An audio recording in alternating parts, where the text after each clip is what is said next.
Pecadores de Sião se assombraram. O temor surpreendeu os hipócritas. Quem dentre nós habitará com fogo consumidor? Quem dentre nós habitará com as labaredas eternas? Que anda em justiça e que fala com retidão. O que arremessa para longe de si o ganho de opressões, o que sacode as suas mãos de todo presente, o que tapa os ouvidos para não ouvir falar de sangue e fecha os olhos para não ver o mal. Isaías 33, 14 e 15. Nessa passagem, quando lemos o fogo consumidor e as labaredas eternas, são expressões que falam sobre Deus. Isso não significa necessariamente que esteja falando sobre a ira dele. Talvez em outros textos, mas não vejo isso nesse contexto. O fogo, nesse caso, é a representatividade de Deus.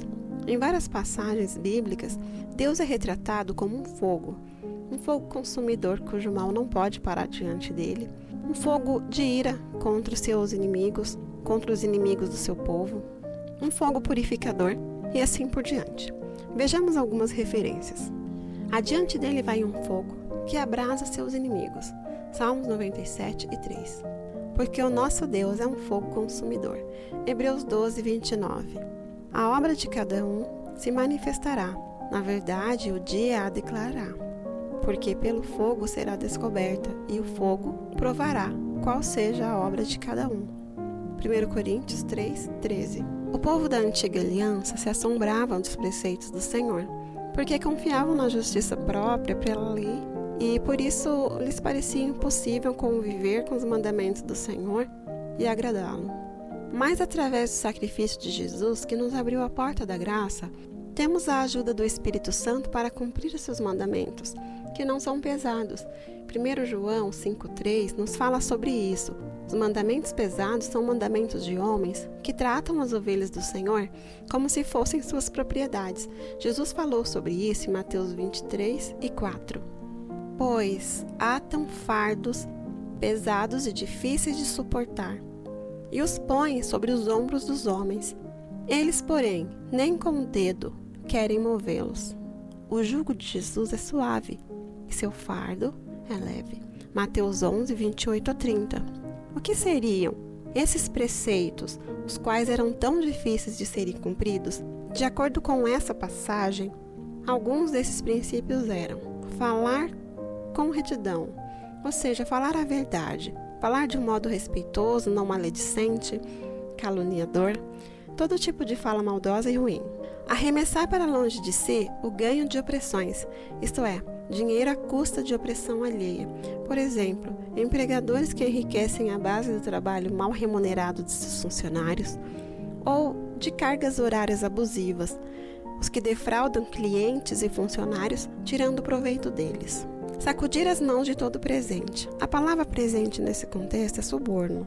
Pessoas que rejeitam qualquer tipo de suborno propina. Tapar os ouvidos para não ouvir falar de sangue e fechar os olhos para não ver o mal. Ao contrário do que muitos pensam, o mundo antigo era muito violento.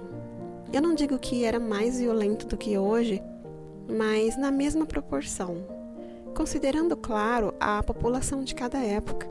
E principalmente que se o mundo hoje jaz no maligno, mesmo com o Senhor Jesus tendo nos deixado a possibilidade de sermos morada do Espírito Santo, imaginem nessa época onde não tinham esse poder transformador, cujos méritos vinham do esforço próprio através da lei.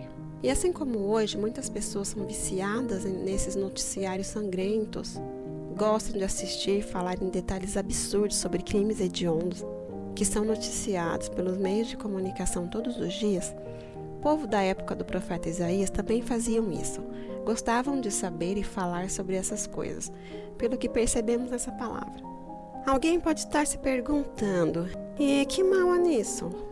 Temos que ser pessoas informadas. Eu te respondo com outra pergunta.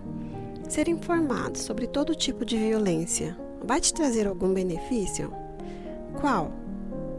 Vai te proteger de alguma forma de ser vítima de violência? Como?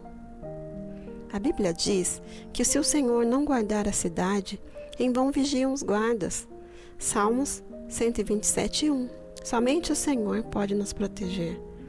Saber que há coisas ruins no mundo, andar armado, saber lutas marciais, não vai defender ninguém. Deus é o guarda fiel do seu povo. Agora eu vou responder, através da palavra, os malefícios de colocar diante dos nossos olhos esses tipos de coisas. A Bíblia diz que os olhos são a candeia do corpo. A candeia era uma espécie de lamparina e era usada como se fosse a nossa lâmpada de hoje. Que diz que se os nossos olhos forem bons, todo o nosso corpo será bom. E se forem tenebrosos ou de trevas, todo o nosso corpo será de trevas, e que intensas serão essas trevas. Mateus 6, 22 e 23.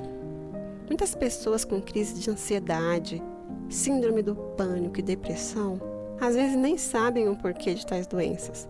E na verdade, a causa está diante dos seus olhos. Toda essa violência absorvida pelos nossos olhos enche de escuridão a nossa alma, onde deveria haver luz, alegria. E essa escuridão se espalha pelo nosso corpo em forma de todo tipo de doenças relacionadas ao estresse. O salmista Davi disse que, na presença do Senhor, sua alma se fartará como de tutano e gordura. Salmo 63 e 5. Tutano fala de força, gordura fala de prosperidade. A alma fortalecida e próspera. No verso 2 da terceira epístola de João, fala sobre a prosperidade da alma. Bem, agora que já sabemos que o Senhor desaprova o enriquecer à base de opressão alheia, aceitar suborno, palavras ruins e mentirosas e ouvir e ver violências, vamos ver os benefícios de fazer o contrário. O que o Senhor promete às pessoas que fogem disso? Nos versos 16 e 17 desse mesmo capítulo 33 de Isaías, diz: Este habitará nas alturas, as fortalezas das rochas serão o seu alto refúgio, o seu pão lhe será dado e as suas águas serão certas. Os teus olhos verão o rei na sua formosura e verão a terra que está longe. Habitará nas alturas. Estamos assentados com Cristo nos lugares celestiais. Se estivermos em contato com Ele, estreitando nosso relacionamento todos os dias, através da oração e da palavra, enquanto pensamos nas coisas de cima, onde Ele está assentado. Efésios 2, 6 a 8, Colossenses 3, 1, 2 e 3. As fortalezas das rochas, alto refúgio. Vida fortalecida e protegida pelo Senhor, que é a rocha sobre a qual devemos ser edificados.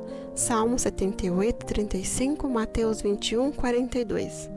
Várias outras passagens bíblicas falam sobre isso. O seu pão lhe será dado. Prosperidade material. Se afastar das injustiças do mundo, procurar ser íntegro e honesto, afastar a violência que escurece e traz miséria à nossa alma, faz com que tenhamos uma alma próspera e cheia de luz. O que transborda e se espalha para todos os âmbitos da nossa vida, principalmente espiritual, mas também financeira. Deus quer seus filhos prósperos. Que pai quer ver os filhos na miséria? Somos nós que atraímos miséria quando nos afastamos dos preceitos do Senhor. Águas certas, a presença constante do Espírito Santo em nossas vidas e nenhum tipo de insatisfação ou vazio existencial. Veja sobre isso em Joel 2:23, Isaías 44:3, Ezequiel 47, 1 a 12 e João 7, 37 a 39. E os seus olhos verão o Rei. Andaremos com o Senhor aqui na terra, e os nossos olhos o verão naquele dia, e veremos a terra prometida. A morada que o Senhor Jesus disse: Eu vou preparar-vos lugar. E na casa de meu Pai há muitas moradas. João 14, 1 a 6. Para que benefícios melhores? Existe algo melhor do que isso? Enquanto obedecer ao Senhor traz tantas bênçãos, desobedecer, por outro lado, é como um abismo chamando outro abismo. Pessoas que consomem conteúdos violentos diariamente, quando não adoecem, tornam-se insensíveis a isso e tendem a reproduzir os mesmos comportamentos observados, porque violência, além de tudo, gera mais violência. E é por isso que o apóstolo Paulo disse que nos fins dos tempos surgiriam pessoas malignas, sem afeto natural. E Jesus também disse que por se multiplicar a iniquidade, o amor de muitos se esfriaria. 2 Timóteo 3, 1 ao 5 e Mateus 24 e 12. Que o Senhor nos guarde dessas coisas. Vamos orar. Pai, me ajude através do seu Espírito a entender e obedecer a sua palavra, seguir os seus preceitos e conselhos, porque assim estarei livre dos males desse século, serei protegido, abençoado e próspero. Te agradeço porque pelo sacrifício de Jesus tenho a graça que me salva e a ajuda do Espírito Santo para cumprir seus mandamentos. Me ajude a não ter medo de fazer e aceitar a sua vontade, porque a sua vontade é boa, perfeita e agradável. Obrigada, Senhor, por todas essas bênçãos. Eu oro em nome de Jesus. Amém.